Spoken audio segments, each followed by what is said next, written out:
গরম ভাতে যদি এরকম সুস্বাদু চিংড়ি ভাপা পাতে পড়ে তাহলে কিন্তু দুপুরের লাঞ্চটা জাস্ট জমে যাবে। বলুন কি দেখে লোভ লাগছে না? এটা কিন্তু আমি প্রেসার কুকারে তৈরি করেছি। হ্যাঁ, প্রেসার কুকারে। তো চলুন আজকে আপনাদের সাথে এই প্রেসার কুকারে চিংড়ি ভাপা রেসিপিটা শেয়ার করছি। তো প্রথমেই আমি কি করেছি, চিংড়িটাকে দেখুন খুব ভালো করে আমি ধুয়ে পরিষ্কার করে নিয়েছি। আর চিংড়ির যে কালো ময়লাটা আছে ওটাকে কিন্তু খুব ভালোভাবে আপনাদের পরিষ্কার করে নিতে হবে। আর এদিকে আমি একটা মশলা তৈরি করে নেব। দেখুন তার মধ্যে দিয়েছি সাদা সর্ষে, কালো সর্ষে, একটু পোস্ত, নারকেল কোড়া আর দুটো কাঁচা লঙ্কা। এটাকে একটু জল দিয়ে কিছুক্ষণ ভিজিয়ে রেখে এটাকে একটা আমি মিহি পেস্ট করে নেব। এর মধ্যে সামান্য একটু চিনি দেবেন যাতে তেতো না হয়।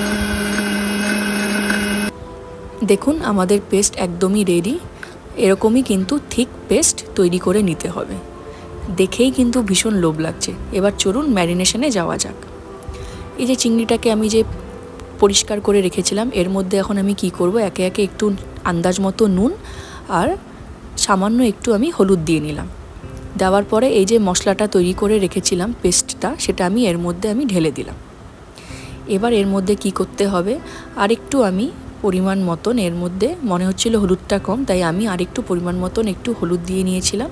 আর অবশ্যই যেটা না হলে অসম্পূর্ণ, কাঁচা সর্ষের তেল। ইয়েস, পরিমাণ মতন কাঁচা সর্ষের তেল দিয়ে এবার এটাকে কিন্তু ভালো মতন মেখে নিতে হবে হাত দিয়ে। আপনারা চাইলে চামচ দিয়েও করতে পারেন, বাট হাতের ছোঁয়া না পড়লে কিন্তু দেখবেন কোনো রান্নারই কিন্তু টেস্টটা ভালো হয় না।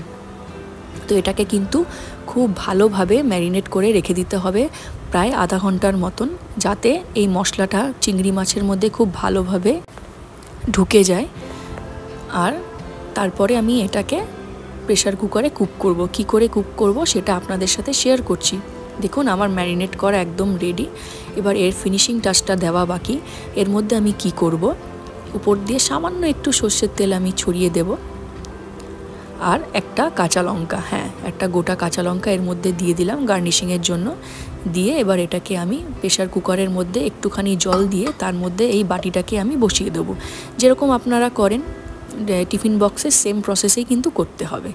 এবার এটাকে ঢাকা দিয়ে কম আঁচে, মানে একদম লো আঁচে কিন্তু 3টে সিটি দিয়ে নিতে হবে। তো দেখুন এই নিয়ে আমার প্রথম সিটি হয়ে গেছে, এটা দ্বিতীয় সিটি।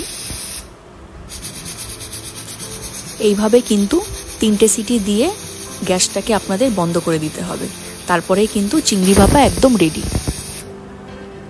দেখুন আমাদের চিংড়ি ভাপা একদম রেডি। ওয়াও, দেখতে কিন্তু দারুণ হয়েছে, খেতেও কিন্তু দুর্দান্তই হবে আশা করছি। এবার এটাকে আমি নামিয়ে নিচ্ছি। দেখুন আপনাদের একবার দেখাচ্ছি কালার টেক্সচার কতটা সুন্দর এসেছে। যেরকম হওয়ার দরকার এক্স্যাক্টলি কিন্তু ওরমই হয়েছে। টেস্টের কিন্তু কোনো হেরফের হয় না, একদম একই হয়। আর বরঞ্চ খুব চটজলদি কিন্তু আপনারা প্রেসার কুকারে এইভাবে চিংড়ি ভাপাটা রেডি করে নিতে পারবেন। তো চলুন এবার প্লেটিং করে নিচ্ছি একটা বাটির মধ্যে। এখন আমি আস্তে আস্তে এটাকে সার্ভ করে নেব। দেখুন এত সফট আর নরম হয়েছে না চিংড়িটা, দারুণ। মানে আপনাদের যদি আমি গন্ধটা শুকাতে পারতাম, এত সুন্দর গন্ধ ছেড়েছে যে কি বলবো, অসম্ভব ভালো কিন্তু দেখতে হয়েছে।